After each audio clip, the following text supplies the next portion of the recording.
people. Got some good ones for you. A man hit on me today. We'll fix that. As we navigate 2026, the line between calculated content and vulnerability, actual vulnerability, has been completely blurred. When most of our painful experiences become currency for engagement, what happens to the actual person behind the scenes? From what I've witnessed, it is a complete show. We're gonna dive into it. Welcome to another psychological deep dive. There are 4 main reasons, in my opinion, why we've arrived at this point. Follow me on Facebook for more content. This is Ariel Scarcella, a former lefty liberal. She probably would still call herself liberal, but I'm not sure. Former Democrat, that's the point. A lot of those. We're seeing more of those in recent years.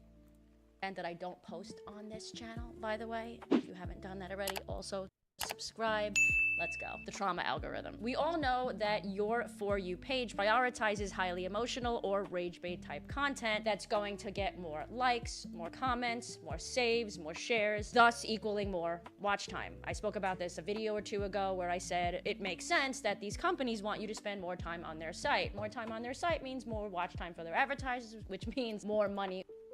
Yeah, sorry to contribute to that.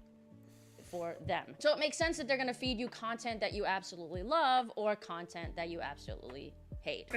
And because of this, educational content takes a back seat. We are flooded with trauma core aesthetics and visual signals to make the distress shareable. Mood lighting, soft sad music, screaming or absolutely shaking in their cars. By the way, coming from someone who has actual panic attacks every once in a while, that is not something that you would be willing to share with the public if that's what you were actually going through. Dry heaving, puking, not being able to breathe. You don't have time to set up mood lighting and shit when you're having these issues.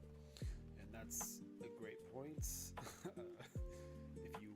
I don't think a lot of these activists know what trauma really is. They only think they know what trauma is. They don't know what actual anxiety is. More likely, they're just coddled brats can't deal with life. We also have the pressure to go viral, so they don't feel stupid sharing their potential or fake trauma and, with the world for nothing in return. This winds up forcing people to condense these very complex healing issues into 15-second viral skits. The identity trap. What I've seen recently, and I know you guys have too if you watch my videos, is the major shift from being diagnosed with a certain mental illness or personality disorder to making it your entire identity. I have an anxiety disorder. I've been on medication for 10 years. Bet you didn't know that. I don't talk about it often on this channel because it has nothing to do with my personality or my identity. It is just something I have, not something I am. For most of these people who make these types of content, their illness is their identity. It's gotten so bad that there are content creators that I follow who are hilarious, by the way, that often make videos making fun of these exact types. Triggering breakup I've had. And making your mental illness a part of your identity creates an incentive to lean into it. It's a disincentive to overcome that illness, because then you have to find a new identity, and it's very difficult for the human mind psychologically to find a new identity once it's already locked in on one. Had in 9 years. So you want to break up? Okay.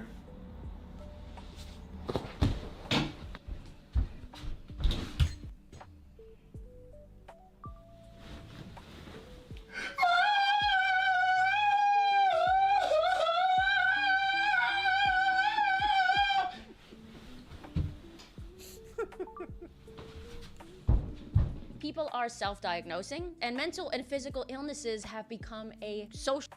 You should not self-diagnose. If you suspect you have something, go to a professional. currency, so to speak, in woke and online circles. They know it'll get them attention, and because they're not truly healed, they will continue to seek outside validation for their own self-worth. It's why we've seen people faking Tourette's, depression, being trans. Antidepressants are way overprescribed in the United States, so much so that Kennedy is actually pushing to curb them a bit more, and trust me when I say people are absolutely going nuts over this. Illness becomes identity because social status is dependent on oppression, and because of I think it's a big catalyst for this was something I remember hearing when I was a kid in school. What was it? It was the "You're perfect the way you are" slogan. That creates that disincentivizes any attempt at self-improvement.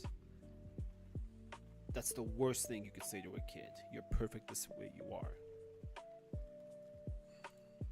Number one, the trauma algorithm, the online space actually winds up creating this never-ending feedback loop. And it actually rewards people for staying in a state of crisis instead of actually taking the time, doing the work, and progressing. Think I'm gay. No, wait, I'm non-binary. No, wait, I'm trans. No, wait, I'm actually now in a wheelchair. Pick a struggle, bitch. Now we have people getting views, likes, comments, sympathy, actually doing no work on their own to truly heal. I mean, who is surprised that we run into videos like this?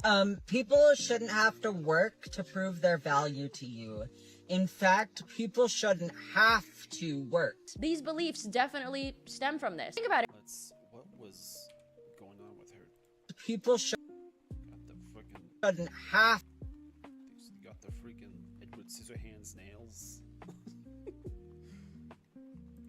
to work. These beliefs definitely stem from this. Think about it. If you don't have to work to heal yourself, why should you even need to do the work to feed yourself, to house yourself? The entitlement energy is very real. And the government loves this, by the way. The government loves when you depend on them. Even if people are actually going to therapy, somehow they're learning to use it to control others. Or, at the very least, make excuses for their horrible behavior. Listen to this woman who explains how leftists, specifically leftist women, have weaponized therapy recently. Can we talk about the fact that liberal women have completely weaponized therapy? They have completely weaponized it to excuse their self-indulgent behavior. And listen, yes, I know, therapy can be a very good thing, but there is a trend now of people using absolute psychobabble phrases just to excuse selfish behavior. And it's this repeating. And this goes back to the very modern idea that there should be no limitations on life at all. This hyper-individualized entitlement to freedom. Like, it's a kind of a bastardization of the original desire for freedom, which was to, well, be able to find a piece of land on this planet, grow your own food, live the way you want, raise your kids how you want, and be generally just be left alone. But now you need to enjoy all the benefits of society without having any responsibilities of your own. Very modern. This is why I hate modernity, because it seems to prioritize self-indulgence over responsibility.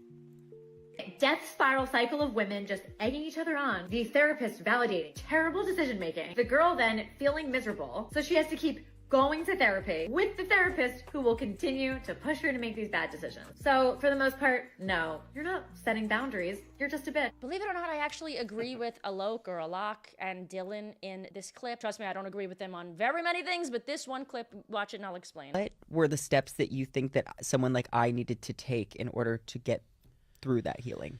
I think a lot of people don't have a self-concept.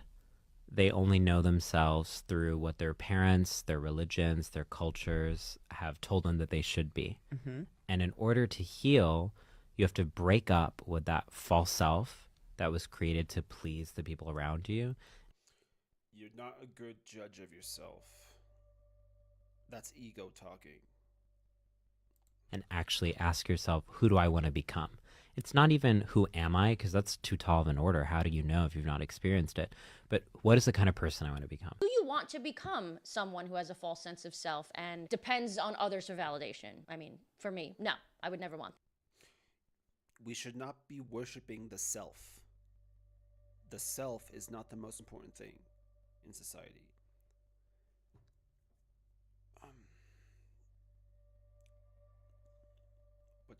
What should be worshiping? That's a good question. What should be worshiping?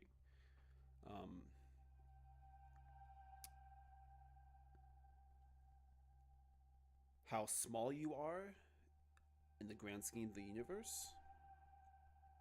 I don't want to say God because I don't want to alienate secular people from this video. But basically, you should be humbling yourself. You should not elevate yourself. You should humble yourself. That's my point.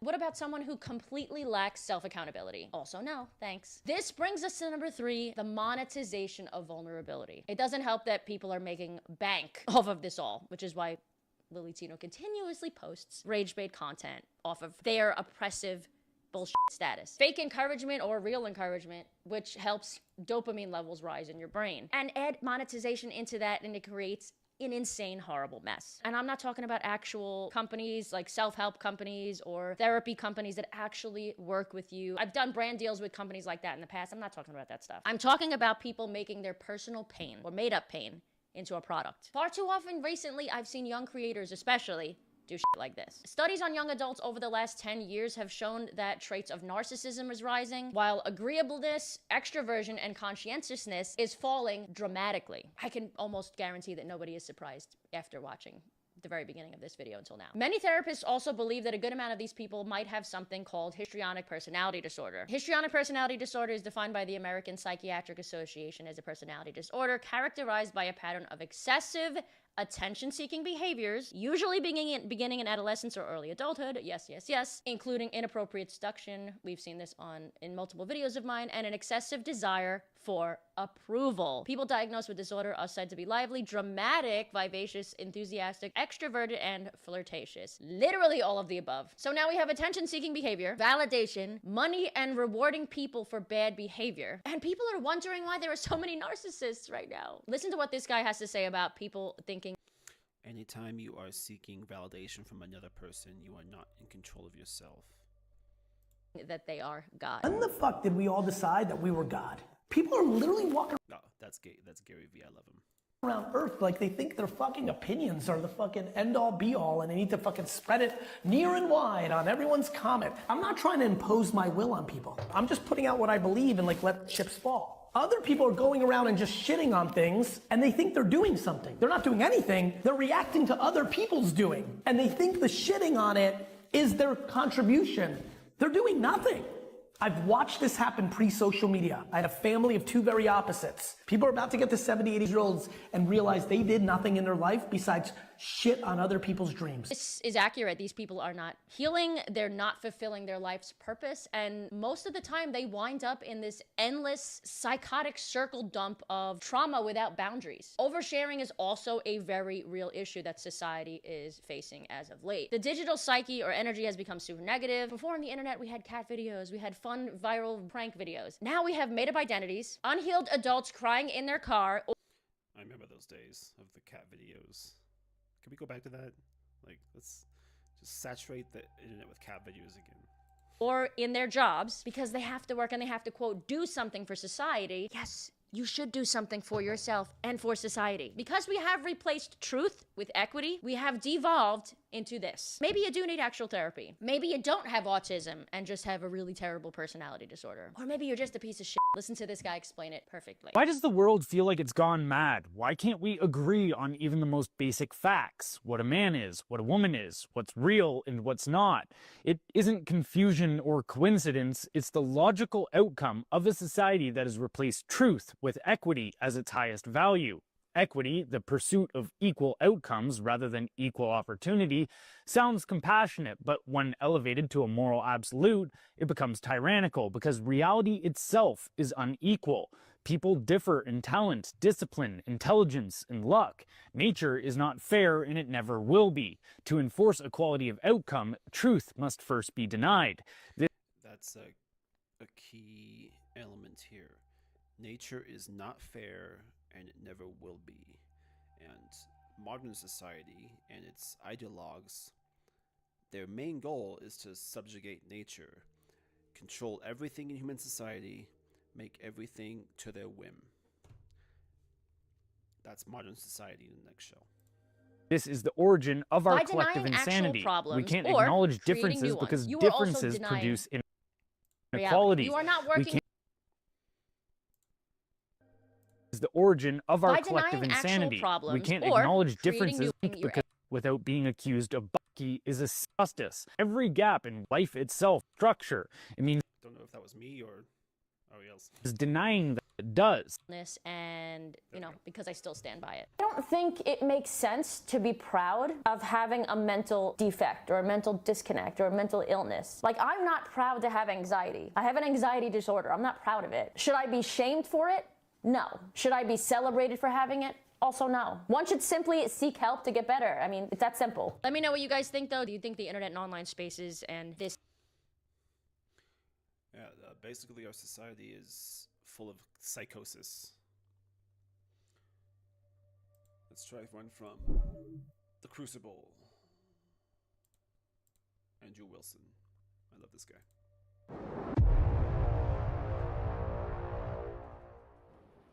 My understanding of fascism, because I'm a lefty, is kind of steep. That's Paul's ego. I would be, like, I'll give you an example. What the hell? Why?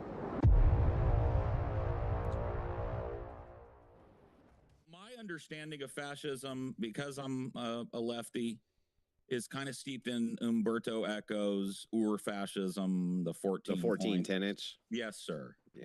And I thought it might be interesting if you and I, and we don't have to use this framework if you don't want to, but I thought if we go through each one of them briefly and see if we can come to an agreement on whether or not Trump touches any of these, right? Or Sure. how many of them. Sure, I'm happy to go through the 14 tenets with you. Okay, and I'm sure it's something you've done before. I don't mean to bore you with it, but you know, let's take a look real quick. Actually, I don't think in any debate in the last couple of years, too many people have brought up. I think that's Umberto Eco's 14 tenets of fascism. If I remember correctly, this was written in the 90s. Is that right? Yeah. It was written in the 90s. Umberto himself lived through Mussolini's reign, and so yep, I remember.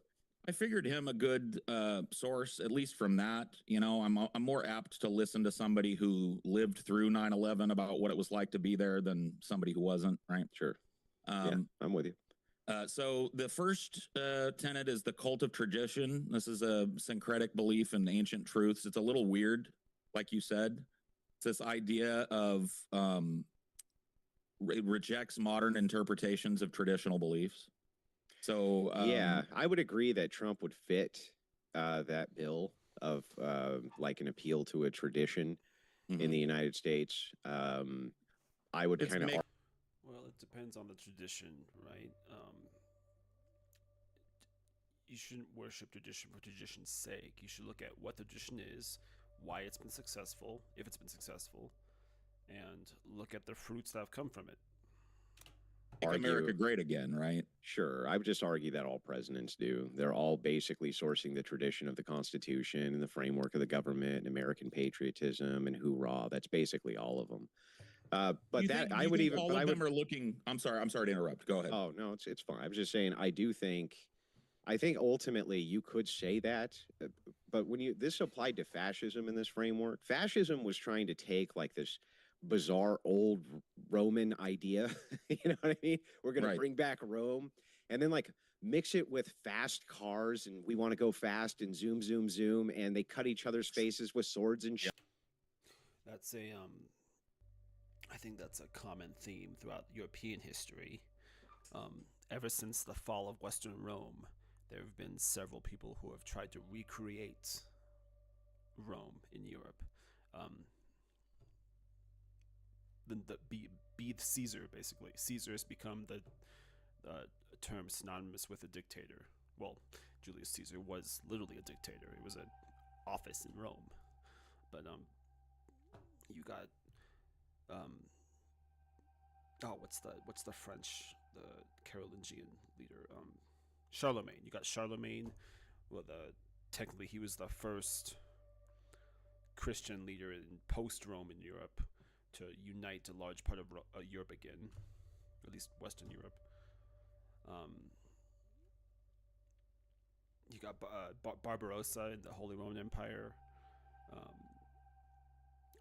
Napoleon Bonaparte, then of course Adolf Hitler, Mussolini. They were all basically, they all wanted to be, this is sociologically, the new Caesar. It's become a part of European history. I'd say that's a negative aspect of Roman, or what the Romans had on human history. And like they were mixing.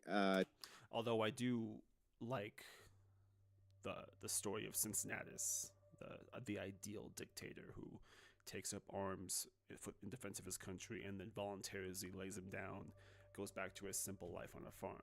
That's the ideal dictator, of course, but that's not most people. A separate set in order to make a new idea. And Trump's kind of like appeal to tradition is just, it seems more to me like it's just kind of blase blah political rhetoric. Make America great again. There's no real reference point to when, where, how, just like once upon a time we were, and we're going to go back to that. Well, doesn't that make it more effective as a piece of propaganda, though? There's no real specific point that we're referring to. Make America great again. Well, when was America great? What are we shooting for? I mean, it feels like fascistic rhetoric to me. Like there is some, I don't know. I think kind of ancient past that we're all kind of striving for. That's a good point. Whenever you idolize the past, you should reference what exactly you want to bring America back to. We definitely don't want to bring back slavery, of course. That's a part of the past we should not idolize. I'd say that a good question is actually, when was the peak of America? If we agree that there was a peak in the past, I'd say it was maybe late 19th century, as we were industrializing. I'd say that's. But then, of course, you got the oppression of Black Americans throughout the South and the reign of the Ku Klux Klan. But again, you can nitpick any time period and pick out things that were not great. But see my point? At least I'm giving you a specific time period.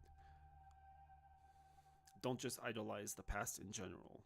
Pick out specific parts and try and emulate those. Right. I think it's just in line with what you hear in most political rhetoric. When you're talking about political traditions, you're kind of looking at experiments in history that worked. And I think most politicians appeal to some kind of traditional experimentation in America. Like they'll say, America is about freedom. That's kind of an appeal to an American tradition. America is about unity. America's about hard work. They're all appealing to the past, to the former state of things. You know what I mean? But does that reject modern interpretation in the way that Umberto kind of ascribes? Yeah, I think it does. I think that they're all trying to blend something kind of in a different form. They're saying they are appealing to the past. That's true. But well, what's a modern interpretation of tradition? Like, does modernity reject most traditions? Essentially, that's all it is. It's kind of like it's like a vibes thing. It's a rhetorical vibes thing. They're like, look, America is about patriotism. Like, how many times have you heard politicians say, "This is the country that put a man on the moon"? Right, right. Like it's all an appeal to this bullshit. You know what I mean? I don't think that Trump's "Make America Great Again" is any more rhetorically fascistic than any of that shit, honestly. So once again, just to button this one up. Yeah. Number one, cult of tradition. You think it's arguable that Trump could fit some criteria here or no? I think he does. I just think all politicians do. Fair enough.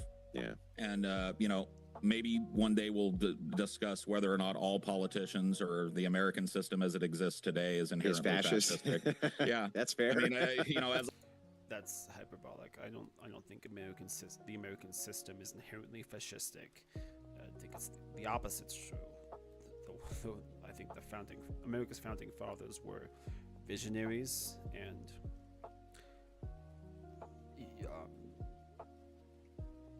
the ideal leaders of their time. They were they may have been somewhat complacent on the slavery issue, but it was a start for 1776. It was you could argue that there were fissures in the country because of the slavery issue at that time.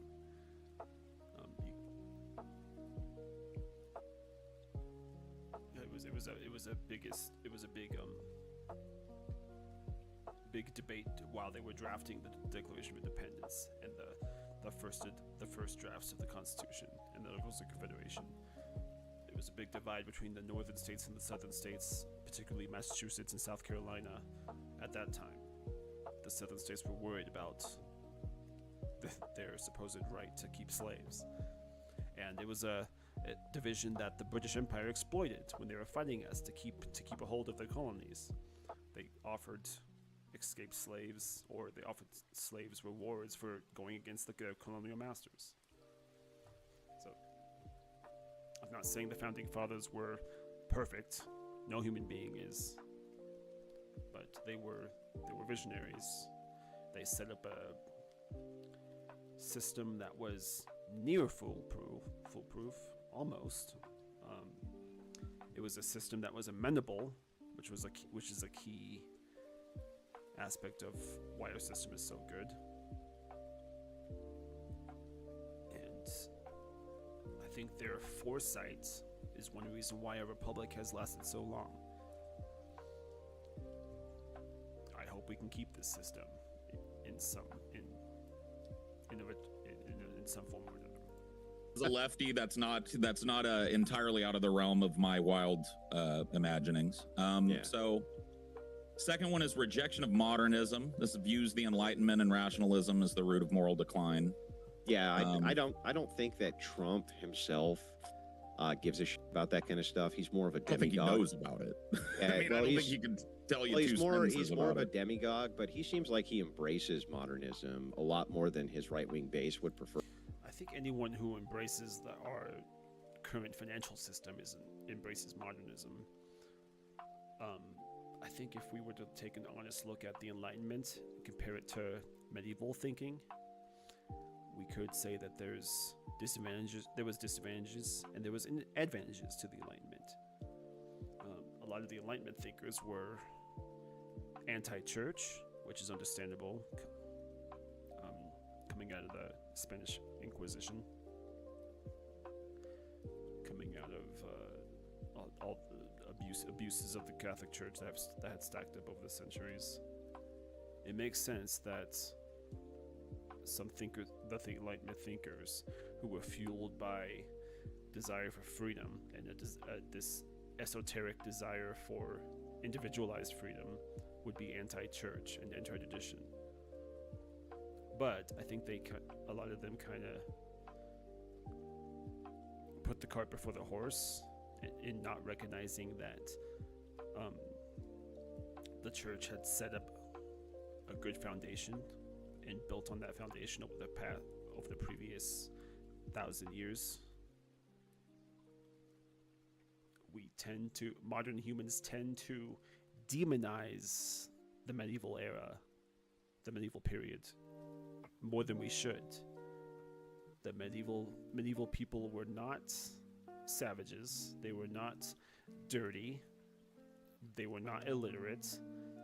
In many ways, they were more intelligent and literate than we are today. So we should not idolize the Enlightenment era.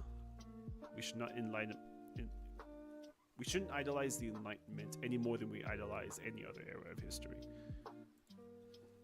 For instance, he has a lot of women who are in his various cabinets. Some of them who you wonder if they only got there because they're women, like Pam Bondi and others, where you're like, what the f- are you even doing there? DEI he's also from the right. No, I'd say that Trump embraces modernity far more than he rejects it.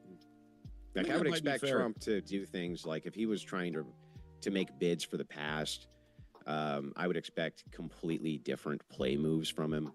And he doesn't really make any of those plays. He makes play moves that are really realistically in the modern sense dealing with issues of our time. I do think he's definitely a more modernistic president than Joe Biden was. You know what I mean, in terms of his worldview and stuff. So I think you're probably right on that. Yeah. Doesn't fit Trump super neatly, number two. Yeah. I think one way you could characterize President Trump is he's very egoistic. I'm not sure what term I should use here, egoistic or egotistic. He's driven by ego. He likes to be popular. He likes to be praised, and he likes making money. I think he loves our financial system. Those are all very modern elements. Doesn't fit him neatly, no. The cult of action for action's sake. That's No. number 3. Well, that's a specific philosophy called pure act, and pure act philosophy is not, again. I don't agree with that at all. You should not just. Sometimes not acting is a better move than acting. And Trump, I don't think Trump knows anything about philosophy. I don't think he does either. Yeah, Yeah. and That we can all agree on. Trump knows nothing of philosophy. I don't think he's ever read a book. You have to understand pure act philosophy from the prism of the fascists. They were actually engaging in real philosophical dialogue about freedom of choice and predeterminism and whether or not you have biological functions which drive you. And Trump's not doing any of that shit. He doesn't care about any of that. No. But right at the core of it, it's valuing action over reflection. It's kind of an embracing of anti-intellectual sentiment. That's not really what pure act is, though.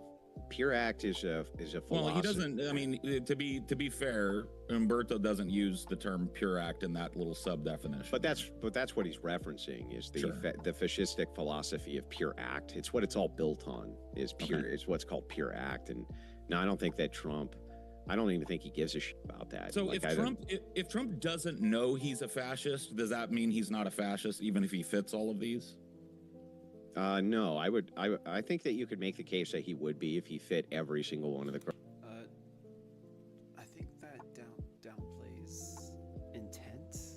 I think you should factor in intent in categorizing someone as a fascist. But that's a good question. It made me think. Right, or even most of them, or some of them, or whatever your criteria is. So I'd be if he willing doesn't- to kind of grant that. I'm just saying here, I don't see any policy prescriptions from Trump based around the ideology or philosophy of pure act. He seems like he's more of a populist and has always been a populist. He's kind of a reactionary more than anything. So when people are reacting to things he does, he moves policy that direction that he thinks is going to placate his base. I think you saw that recently with Iran, in fact, that I think he would have probably stuck in there with these for a lot longer, but his base was really pissed, and so he started moving off of that, right? I don't think we agree on point 3. I don't. Sure. I would take Iran as an example. I mean, I think it fits as an example for. I think if there was any kind of reflection and intellectual examination of the ups and downs of following Israel into this quagmire and not letting them kind of reap what they've sown, I think that we might have a different outcome today. We wouldn't be watching the economy go up while everybody else gets poorer somehow. Yeah, I mean, maybe, but I don't know what that doesn't really have anything to do with Trump being a fascist, though. That's just him doing what he thinks is politically pragmatic. It's a bad idea. I can grant that it's a bad idea, but it's much more difficult for me to say, well, he's doing it because he has some greater fascistic plan for the nation. Like these people do this kind of shit all the time. I mean, if you look at how many times presidents have engaged us in undeclared conflict with other nations, it's an incredible amount. It's actually more than we've declared war. Right? So, yeah, right. We did agree, though, that if Trump didn't know he was a fascist, he would still be one if he met all the criteria. And there are a lot of people in his in his orbit that lead him around by the nose. I mean, this guy he's very ego based, so it's probably very easy for slick people to put an idea. That's a good point. I didn't think of. Yeah, if you could just be like a useful idiot in office, and that might qualify you as a fascist, or at least a part of a fascist infrastructure in his head, or to get him to back certain things. So if there was fascistic intent in his cabinet, in his close advisory, I think Trump would go right into it, right? I understand. I understand what you're saying there. I just don't see how that would line up with the specific tenet, the third tenet. Fair enough. So we'll say we disagree slightly on that one. Let's move on to number 5. Disagreement is treason.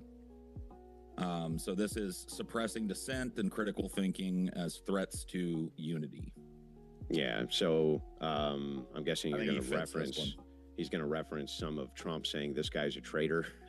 Well, I mean, there was a recent thing, and look, dude, I don't know that it neatly fits. Trump definitely has an issue with like retaliating against people who disagree with them. Not legally though. I've yet to see like any legal retaliations. He definitely calls them out, maybe ruins their reputation a little bit, firing people. When it comes to legal retaliation against criticism, you could say the Biden administration is more guilty of that, particularly with his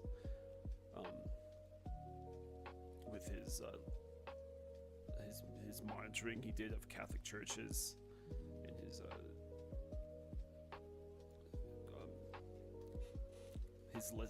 his list of what he called as religious extremists, which was just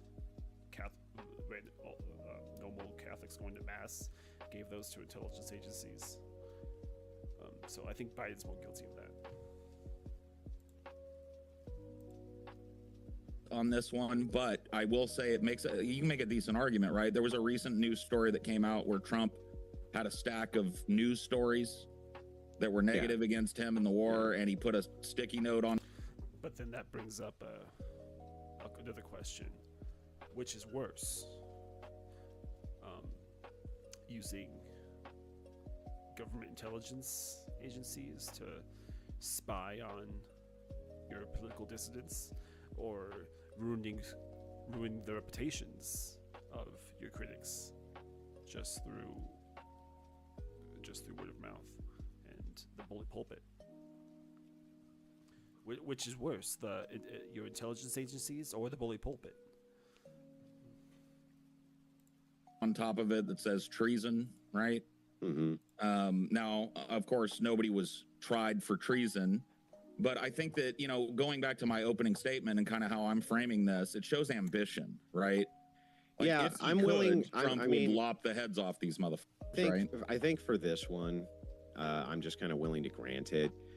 So I would be willing to concede that you have enough evidence on your side from statements that even if I made the case, this is colloquial and everybody on X all day long calls everybody else a traitor, literally all day. That's my entire feed. This guy's a traitor. No, you're the traitor. No, you're the traitor.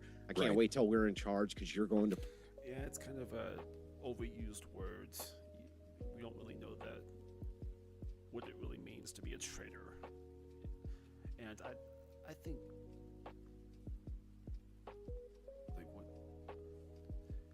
unless you sell nuclear codes to an enemy country, like that's the caliber of act you need to do to be called a traitor. And if it's not on that level, it's probably not a serious thing.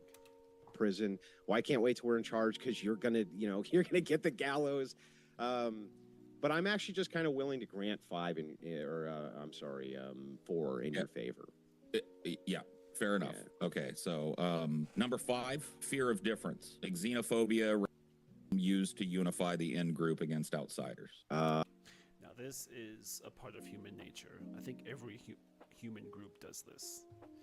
I think that, especially a group that values tradition and is skeptical of outsiders. Every group of humans does this. That doesn't apply specifically to Trump. I think that this is party politics. generally. Well, that this would apply. Nowadays, I would kind of agree with you because the Democrats ran on the same The Democrats paraded a bunch of border agents and talked about how they were going to stop the crime wave and deport a bunch of people. So I would agree. People say that id poll, like identity politics is a problem, but all politics is identity politics. And I mean, when you reduce it, we have universal suffrage, and that's going to reduce to 2 voting groups no matter what. There's nothing you can do about that. No third party will ever be viable if everybody has the vote. That's a natural emergence of universal suffrage. You don't think that if people got sick enough of the ping pong game that goes back and forth between these parties, and the broken promises and the bullshit, and a third party with a charismatic leader and some big money behind him comes along, you don't think that that would stand a chance? Like Ross Perot touched it, right? Well, Ross Perot ended up splitting the vote, and that's why Clinton won. Well, sure, but I'm just saying, Ross Perot, that's an example of a third party guy that he polled and went far enough. And if he could have gotten a few more people to split off of their, kind of red versus blue mentality, we could have had a Perot presidency there, right? You don't think that's a possibility? I think that even if you had a third party and it won, that it would just supplant one of the parties, and you would still end up with reduction to a 2-party system no matter what. So you think it would end up? Well, even if another party supplants one of the current 2 parties, I think that's more advantageous than having the same 2 parties indefinitely. I think third parties are possible. 3rd, 4th, 5th parties. I think alternative parties are possible. It just requires a disintegration of the trust we have in the Republicans and Democrats. We should not give our trust completely to one party. It's kind of a double-edged sword, like with democracy. Like, people naturally split off into different factions, but if one or 2 factions gets too large and powerful, they can exert their interest over the will of the people. The Democrats or the Republicans, and end up kind of filling that niche. That's traditionally how parties worked in the United States. When they split, they would end up supplanting the party that came before. But generally, it always reduces to 2 parties. Even in systems that are different than ours, in the UK and Canada, where they have a different voting structure altogether. Right. It still usually reduces to just 2 parties. Usually. Every once in a while, though, one of these wild outsider parties will gain a majority, right, in Parliament. That's true, but usually because one of the major parties gave them their votes as part of their voting system. Sure. So who was still in charge ultimately? That's a fair point. Yeah. I think that the 2-party dominance is more common in winner take all, 50 plus 1. I think it's called a first past the post system, which is what we have. You need 50% plus 1 to win an election. Multiple parties, more than 2, that's more common in systems that have proportional representation, which is whatever percentage of the vote you get, that's how many seats you get in the government. That's what the United Kingdom has. And I think Canada has it too. I'm not sure. Let's Google that right now. Canada government. Proportional representation. Electoral system. Parliamentary system. Model of the United Kingdom. Okay, so they do have proportional representation. Does it show the parties? What parties do they have?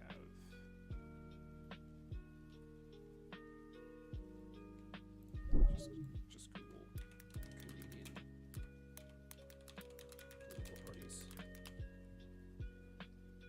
There's the 2 major national parties: Liberal Party, Conservative Party, three smaller national regional parties: the New Democratic Party (NDP), the Bloc Québécois, And the Green Party also holds significant influence in the federal parliament. All right. Yeah. And so it's like ultimately it always seems to reduce to a two-party system. And I think unless you do something about universal suffrage, you can't really get the donor class out of there. And that's what like leftists really want. And that's what we really want. We want the fucking donor class out of there from influencing the vote. But I don't think you can do that absent. So no, I would reject 5, fear of difference. I think that the entirety of the two-party system is always pointing out they're different than us. They're different than us. If we could criminalize private funding of elections, that might change American elections overnight. If every election was publicly funded. That's, you know. I would say that there's a reasonable argument to be made here, though, that he's xenophobic. A lot of these last couple of campaigns acquiescing that the Democrats ran on the same bullshit. Oh, the Mexicans and South Americans and Central Americans are all they're coming here, they're taking our jobs, they're pouring over the border. Yeah, I'm willing to see the crime wave. I'm willing to cede those points. I just don't think that it's fascist. I think that it's just an emergence of party system politics. It has nothing to do with fascism. Echo here, like totally, like in terms of I like don't, a framework. No, I don't think so. I think that when he's talking about fear of difference. Yeah, factionalism, party politics, that's not fascistic. That's just human nature. It's a what's the word? It's a natural consequence of tribalism, which is how humans initially evolved. It's moving in as a support structure to these other tenets. So it has to be in unison with these other things in order to fit the criteria. So like if you had fear of difference,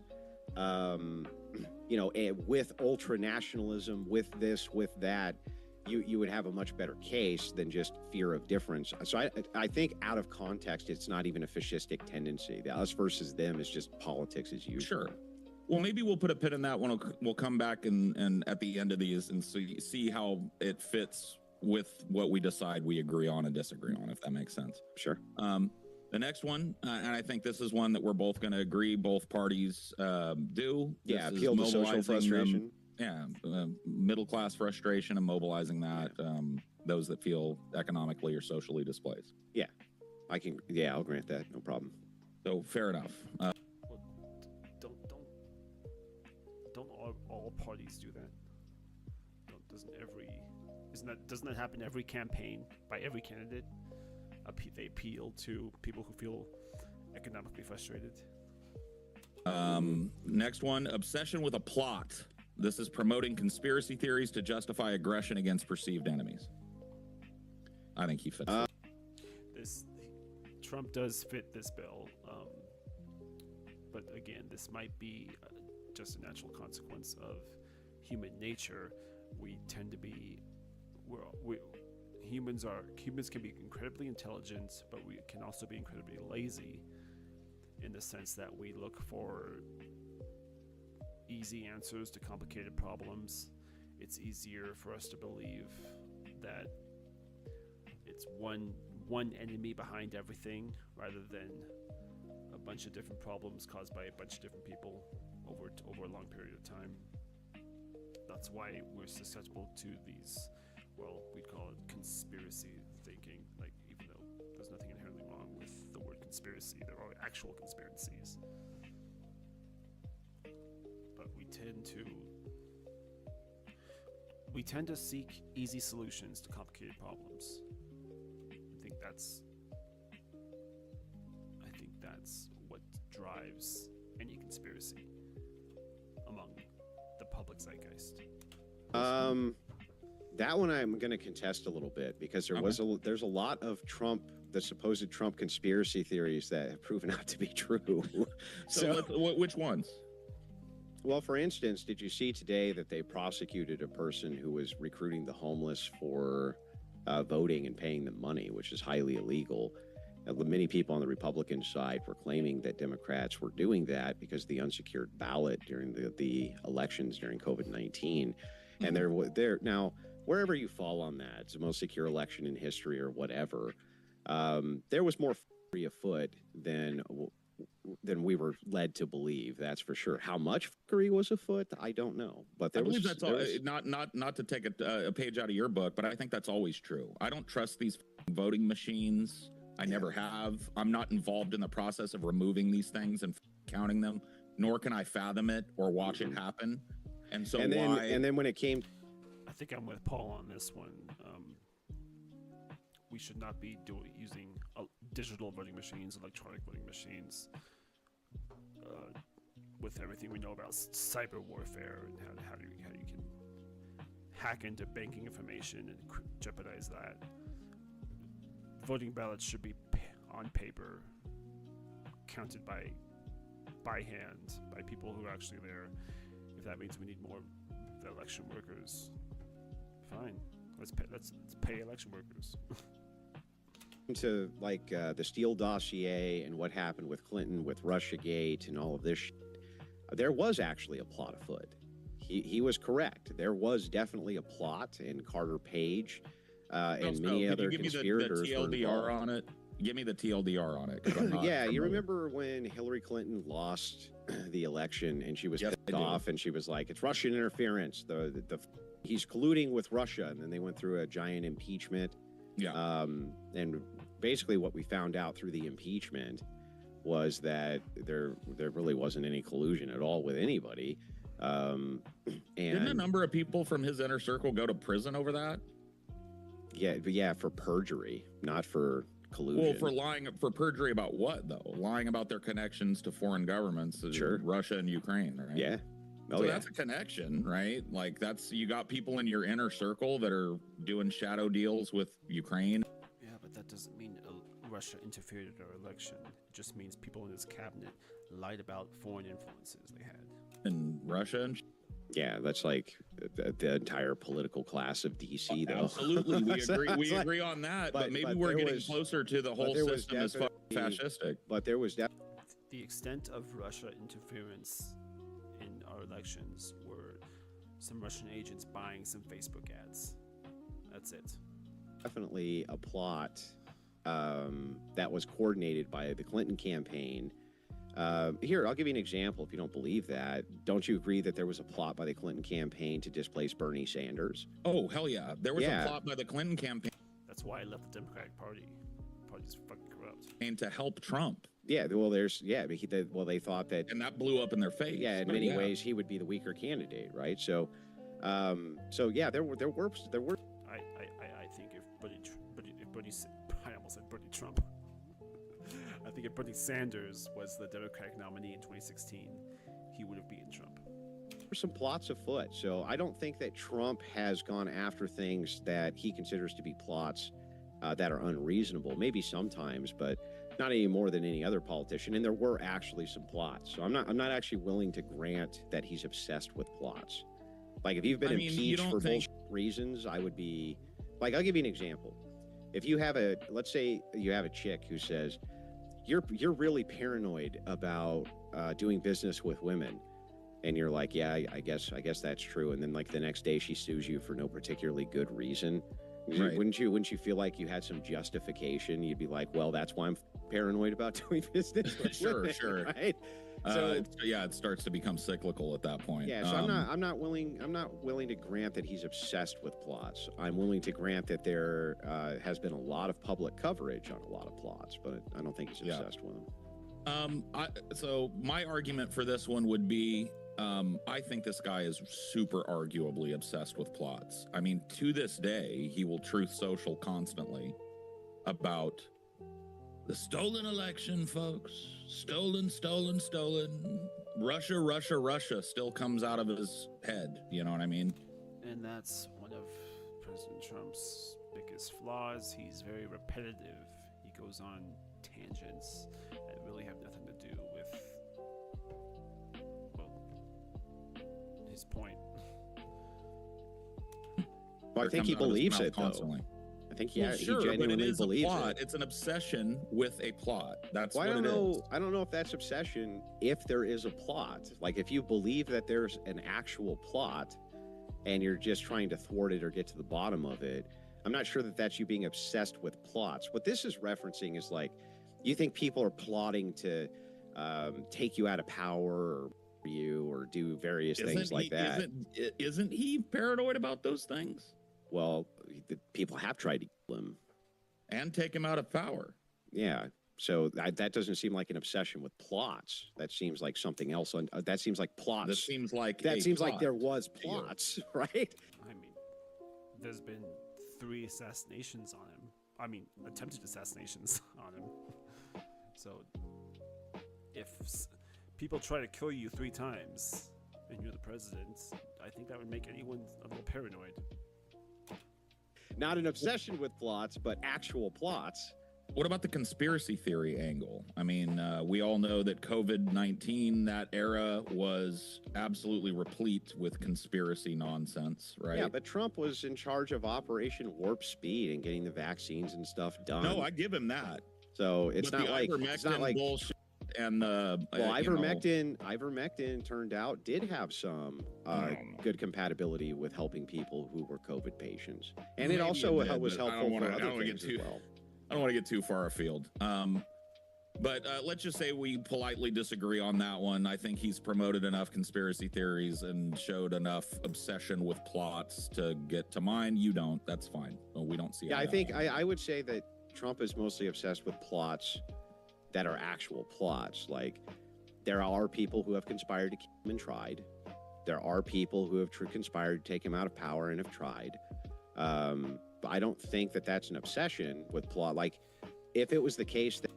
I think the bigger obsession is on the other side when people say that all these assassination attempts on Trump have been faked.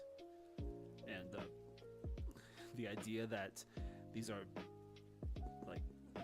all been like publicity stunts by Trump to increase his profile and get sympathy. That's the bigger conspiracy. Like, really? He risked his life 3 times in assassination attempts just for publicity? You think his ego would let him do that? I don't buy that at all. I think there's enough hate on the Democratic Party side to where some psychos will actually try and kill the president. That people were actually plotting against you, and you were dealing with those plots, you wouldn't consider that an obsession, right? Yeah. And what this is referencing is like you're seeing plots everywhere that don't exist. It's almost like a paranoia type of thing. And I'm not willing to grant that one. Okay, fair enough. Yeah. We disagree there. Enemies. This is number, I'm losing count here. 6 enemies? 8. Enemies are at once too strong and too weak. Yes, sir. Yeah, so this is the idea, like, they're really stupid but powerful. Yes. I think that's going on with Iran right now. I don't think it's arguable, right? They're decimated. They're gone, but... Well, I think this is a common one with any dictator. I think every dictator is politically powerful, in which they control mechanisms of a country.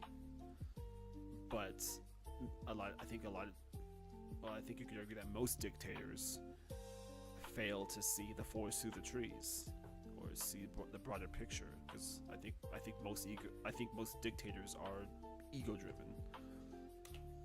They're real close to having a nuke, and if that happens, they're gonna blow the whole Middle East. You know what I mean? I feel like this is really an easy one to grant, right? Yeah, and I think that this is the easiest one to defend, actually. Really? Yeah. Well, the idea here, you didn't have the same equalization of power when this is being referenced. So I would agree with you that there's some rhetoric on, oh man, I'm really glad my enemies are super stupid, but they're still dangerous.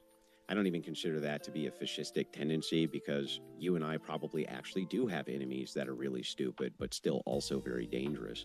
Oh, absolutely. If you're talking about, like insane jihadis with a nuke, yeah.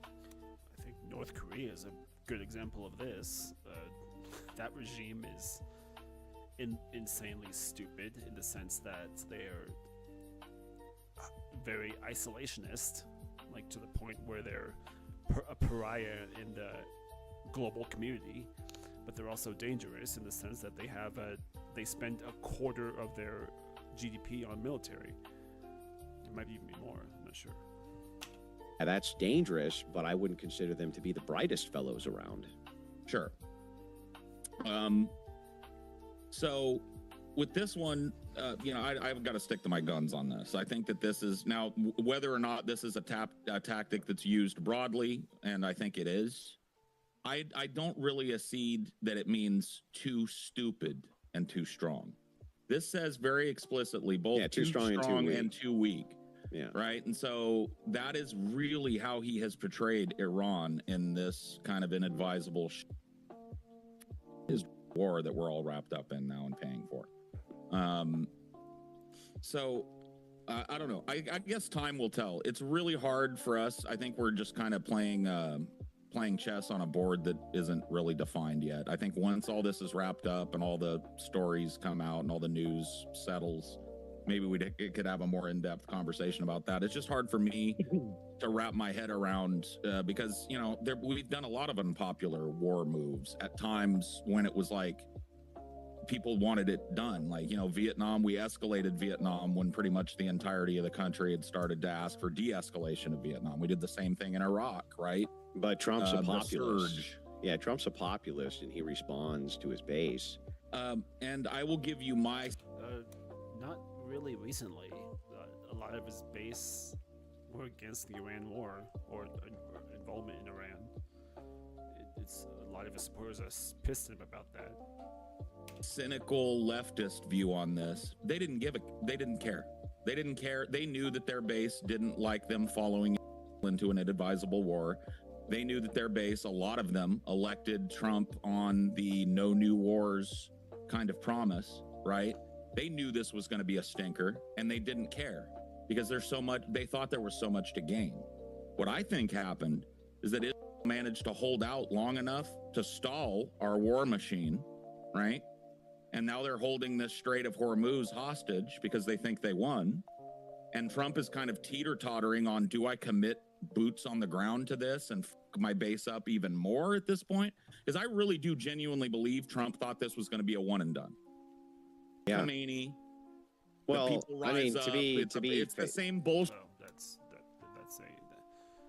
you could say every wartime president makes that mistake. With they said with Iraq, of course. Saddam, they're all going to rise up. He forgets that there are people in Iran that don't agree with one another. And there's a military presence, and his brother's ready to just step right in as an Ayatollah. So, there you had a Sunni-Shia split, and you had a ground invasion. You had a bunch of other contributing factors to it as well. So, here you though, have a loyalist Democratic split, right? Yeah, a loyalist revolutionary Iran. split. I think Iran is a lot more unified than people want to pretend. But that aside, I agree with you that it was a strategic mistake. I just don't think it was a fascistically strategic mistake. That's all. Okay. I think what would be more effective in the case of Iran would be for the United States to use clandestine tactics to support the revolutionaries in Iran to try and topple the current regime of opposition. I can't say the name. the current regime in Iran. Okay, fair enough. Let's see. Pacifism. No, we already did that. No, we did we? Yes, we did. No, we haven't done. Pacifism is trafficking with the enemy. No, yes. Trump's not guilty of that for sure.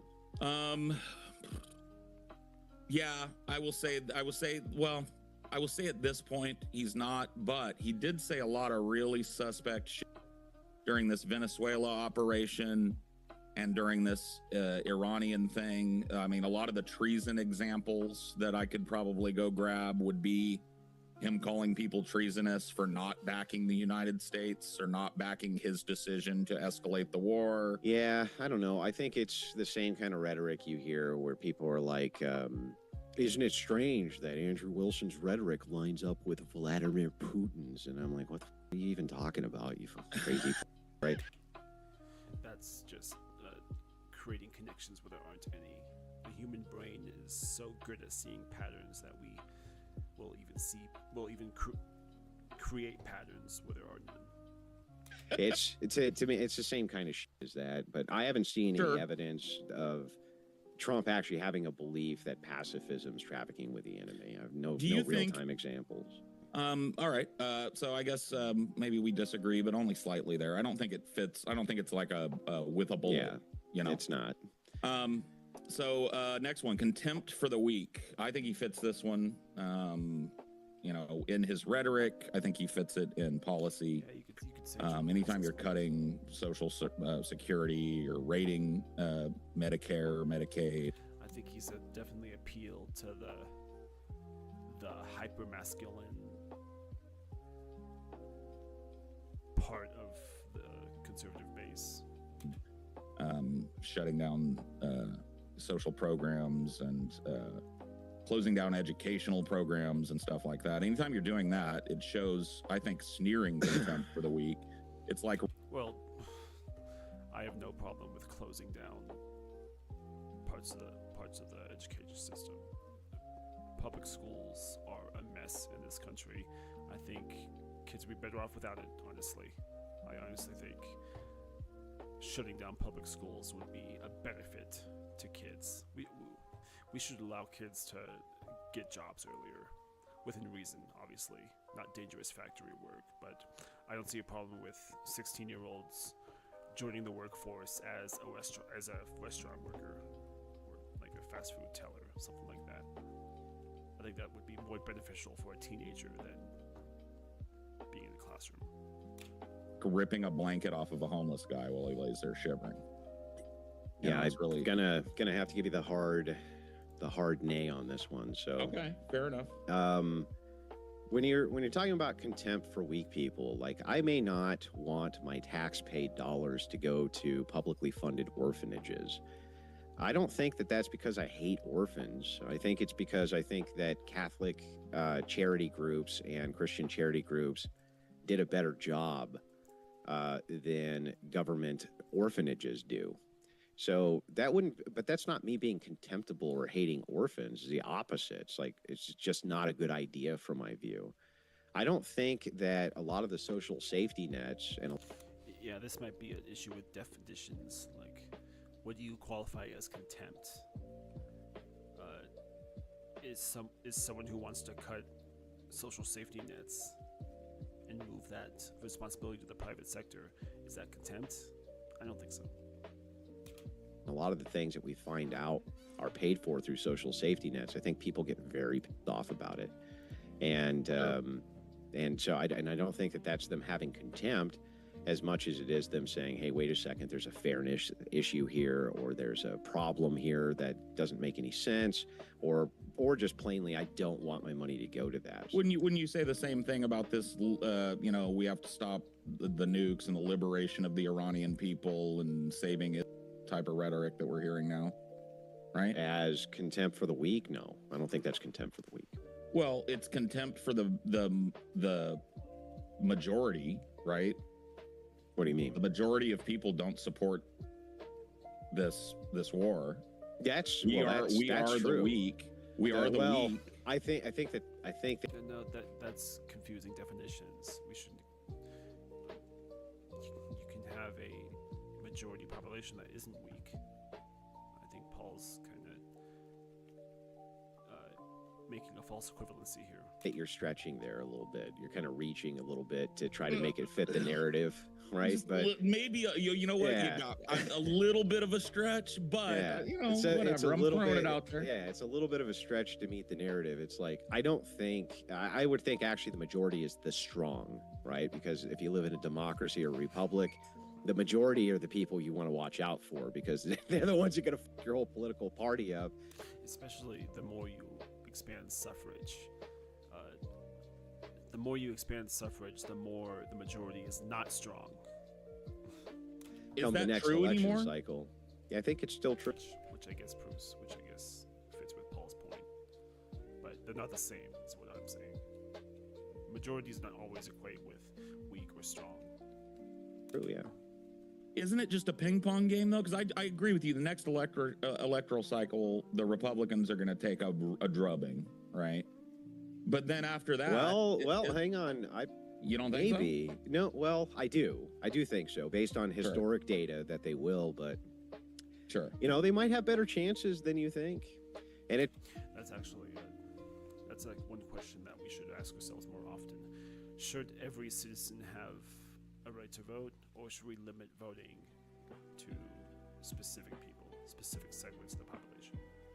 it's not because people love Republicans. It's just Democrats are that bad. I was going to say they're just so fucking pathetic. bad. They're so bad, dude. They're absolutely so unlovable, so pathetic. There's not a spark They're the of worst. likability in any of them. They're just talking about the Democrats. Yeah, they're just the worst. So, because of that, it's like, I think they do. I think they still do kind of fear the majority. Yeah, I don't think that's even if they didn't, that would still be stronger than the not majority.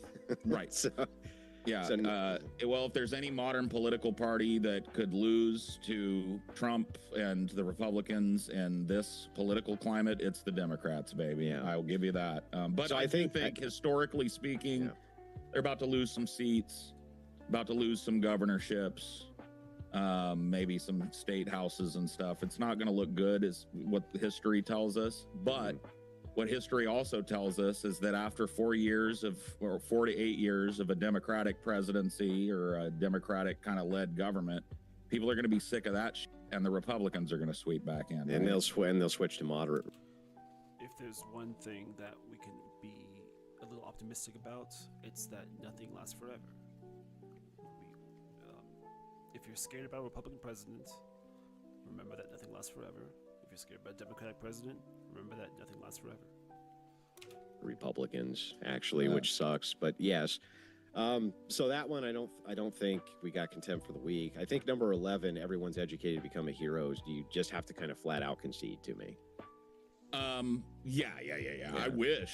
I mean, I kind of wish that this one was true. Like, educated to become a hero in my mind means well educated. You know what I mean? You can't really become a hero without knowledge. But yeah, selective populism. What do you think about this? Well, hang on. 12 is machismo. Oh, right? sorry. I skipped machismo. This one you got to give to me. Kind of. But remember the qualifier and disdain for women? Remember I told you my biggest problem with Trump, he doesn't have enough disdain for women. Okay, fair enough. I know. I've heard you say that before. I would be happy if Trump, I would be happy to give you this one, except that Trump doesn't have any disdain for women. He has them all over his administration, and the dumbest ones possible too. It's not like they're the smart ones, they're the dumb ones. Well, you and I might be able to have this disdain for women conversation at DebateCon coming up on this. Well, you could argue that Democrats have disdain for women too, since they're trying to subvert women's rights for trans rights. January 26th in Dallas, Texas. So I think we split this one. There's a lot of machismo. There's a lot of machismo, but not enough. But not a lot of disdain for women. Okay, fair enough. Selective populism. This is claiming to represent a unified will of the people, dismissing individuals' rights. Yes, I would say that Trump is definitely a selective populist. Yeah, I would just grant you that one. And in good faith for that, I would say that this is also one that we could apply to the Democrats most of the time. Just right? Everybody. Everybody in the modern political system. And every American politician is selectively populist. They become a populist during campaign season, but then as soon as they're elected, they're like, oh, fuck you. Right. And then Newspeak is the final one. That doesn't apply to Trump at all. MAGA, all of these kind of little nicknames. Those were things that were given people. Well, those are things given to him. That's not Orwellian. That's just marketing. Trump is excellent marketing because he comes up with these quirky little nicknames for his opponents during campaign season, and the media runs with it. Whim. Like the MAGA movement wasn't really coined by Trump. It's more of a media term. Well, it was coined by Ronald Reagan. Yeah, but it's a It was media Ronald Reagan's campaign slogan, yeah, right? but you're making, but I mean, MAGA wasn't though. When you're talking about like the MAGA movement, Right. that was something that's kind of more of a media Sprung up. phenomenon. Yeah, Trump. Yeah, it's true. Trump gives his like political opposition nicknames, right? But it's not newspeak, and not in the fascistic sense anyway, where they're like, No, it's not Orwellian. It's just working in the media, which is what TV guys do. the fasci and the right act will paradigm and weird like that. He doesn't do any of that. I don't think he fits this one super tightly. I do think that there is a new way that the right talks as a result of the Trump era. I would say it's just Zoomer speak. A lot of it is, yeah. Or old MAGA boomer speak as well. There's a lot of that. Yeah, that's true, but I'm not sure it's new speak. True. So it looks like, just in general, we agree on some, we disagree on some, but what we do agree on is he fits some of these points, some of them more neatly than others. Yeah, but right? can we agree that like most of these politicians meet a lot of these? The biggest problem with Echo's criteria, and the reason I wanted to walk through them, or I didn't have a problem walking through all of them, I've done this before, is it's kind of a self-refutation because they kind of apply to all governments. When you start to break them down, they kind of apply to every governmental system which exists. And even if we were to grant all of these were true, that still wouldn't actually make it a fascist nation. It wouldn't have corporatism in it. It wouldn't have a lot of the key criteria. But even these, we can't even agree. I think one thing that modern people should do more often is compare governments today with governments of 2,000 years ago. The ancient world, classical period, ancient era. Because I think when you do that, when you look at human history as a whole, not just the past 100 years, most people's like biggest bad guy in history is Adolf Hitler. But when you look at all of human history, Hitler really wasn't the worst one. He was the worst of the 20th century, definitely.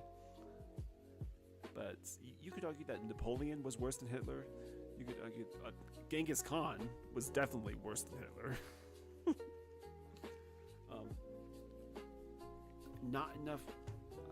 Not enough people today have. I would argue that most people today don't have any sense of history. But that's another conversation. And outright, the ones that we do agree to, that I concede to you, you outright concede as many to me is not true. Oh, So absolutely. It just doesn't. It just doesn't claiming seem. I made a better argument than you did. No problem. It just doesn't seem that Trump's much of a fascist here, man. How do you feel about Echoes 14? Just in general, as a framework for talking about I think that they're fascism? self-refuting, because I could grant all of them as being true in a framework, and it still wouldn't be a fascist government necessarily. It could be, but it's not like these conditions are met, so necessarily now it's a fascist state, because it doesn't have things in it that are key. Like, it doesn't have corporatism, which is a key portion of fascism. It doesn't have the control matrices, which are necessary for sectored economies. Like, there's big problems with it. But even kind of granting all of the ones as we go through it, Trump doesn't even fit a lot of these. And even the ones he does, it's just like, well, kind of, maybe if we apply other characteristics to it, maybe, He fits it. He doesn't fit all of them neatly. He fits some of them pretty neatly, but he doesn't fit. Some of them he doesn't fit at all. And so if you're that's the case, you're a strict definitionalist. I can tell that from your. Well, this time I made sure we didn't do that, right? No, you didn't. And no, I'm just saying, from watching your other engagements on this, I can see that is important to you, and I'm not. Well, definitions are important, Paul. Like, words matter. Specific words matter. We have to set our terms before arguing. I think that language is this kind of mutable and evolving thing, and I agree with that. It does evolve, Paul, but over a course of centuries. Like the words we use today had different meanings 500 years ago. That doesn't mean that we can't set parameters today with the words we use today. Himself, I agree with that too. The reason I think in debates or even in conversations semantics are so important is because we often mean different things by the words that we say. And a lot of times people end up spending an hour talking past each other and equivocating because they don't.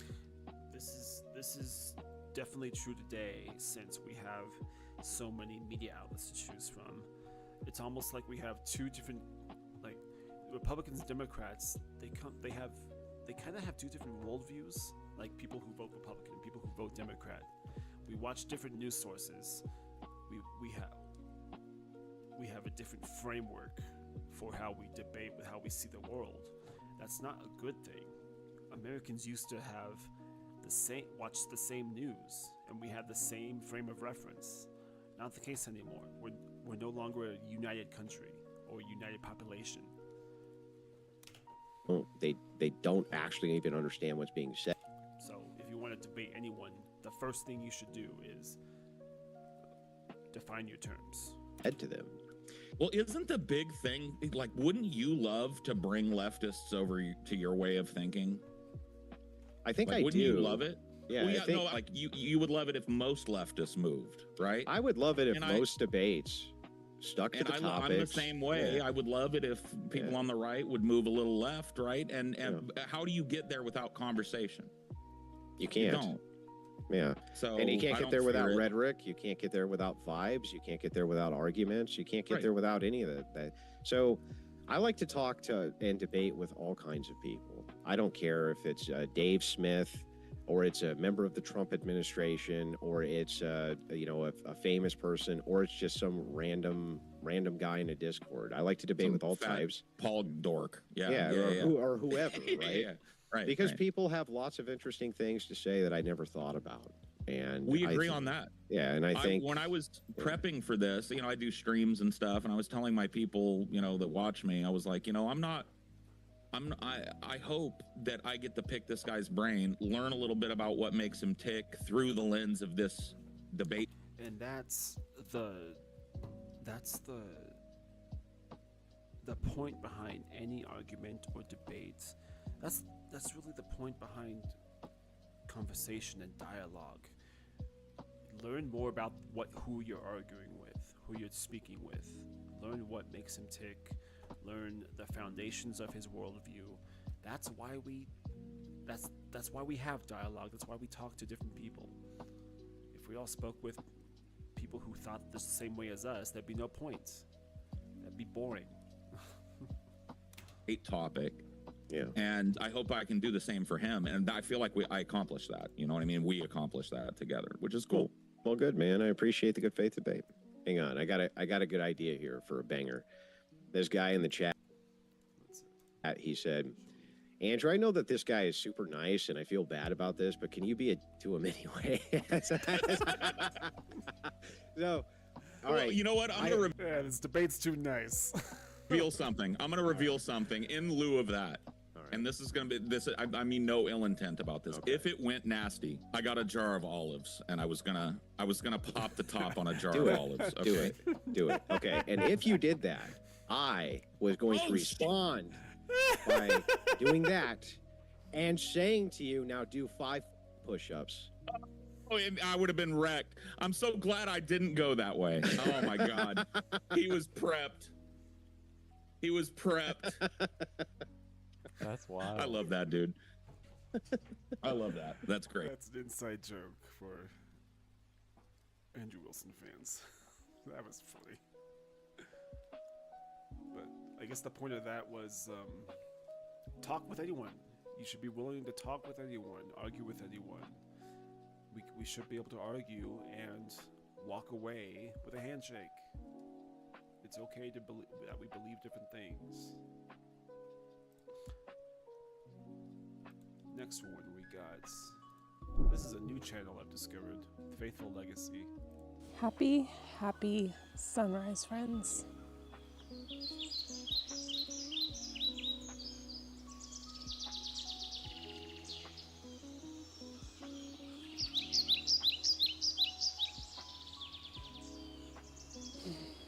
So I've heard the sentiment a lot in the last 6 months that things just don't feel fun anymore. And I've noticed within myself, in conversations, from other people, from listening to people, that many of us are losing interest in a lot of things that once held interest for us. So what does this all mean? Why are we all feeling this way? I think that there are a multitude of practical reasons, but I do think that's because more and more people are realizing how fake our society is. that there's one deep current running beneath it all that is actually the silver lining of why we're all collectively beginning to feel these things. So that is what we're going to talk about today.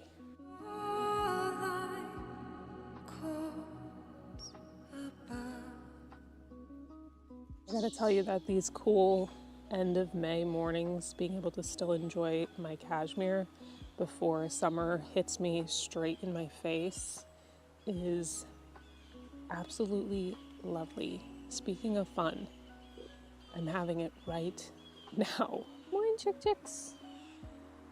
I don't think their little door let them out yet, so they're crying out. So if you can hear them making noises, they're upset that I'm sitting out here, but their auto door has not unleashed them. I think one of the main practical reasons is that people have less funds to have fun. Less funds to have fun. Going out and doing those things just doesn't hit the same when you have to pick between them and being able to pay a bill or to get your groceries. Especially when you have expensive hobbies like shooting. Have you seen the cost of ammo? For the week. A lot of people have expressed the sentiment of noticing the world losing its color.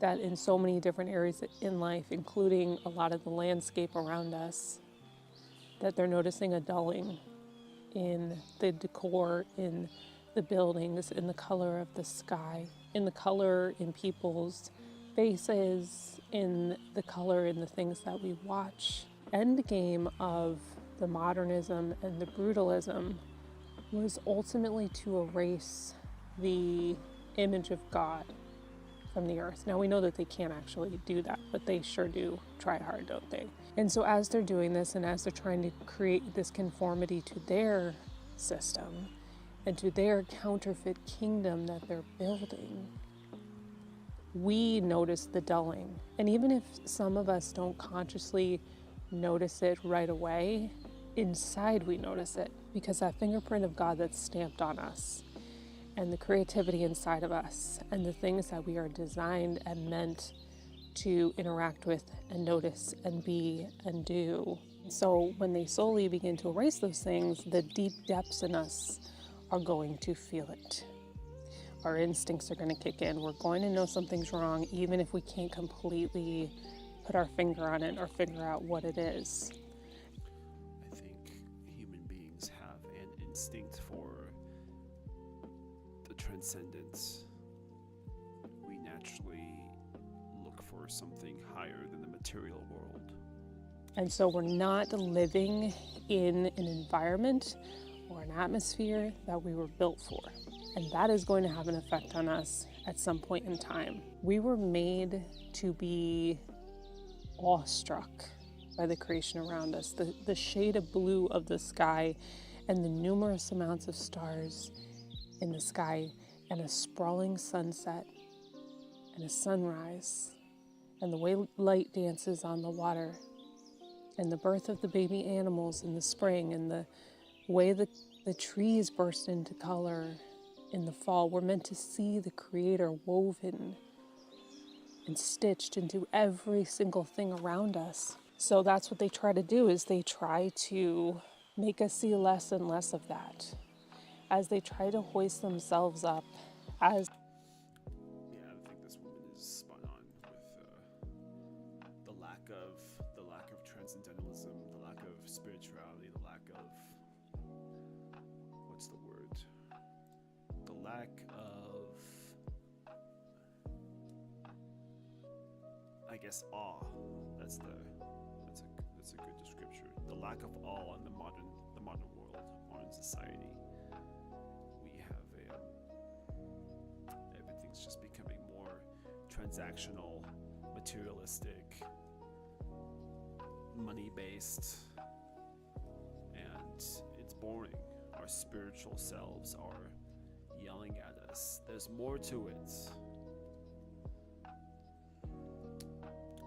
Speaking of financials, let's take a listen to rich champagne socialists.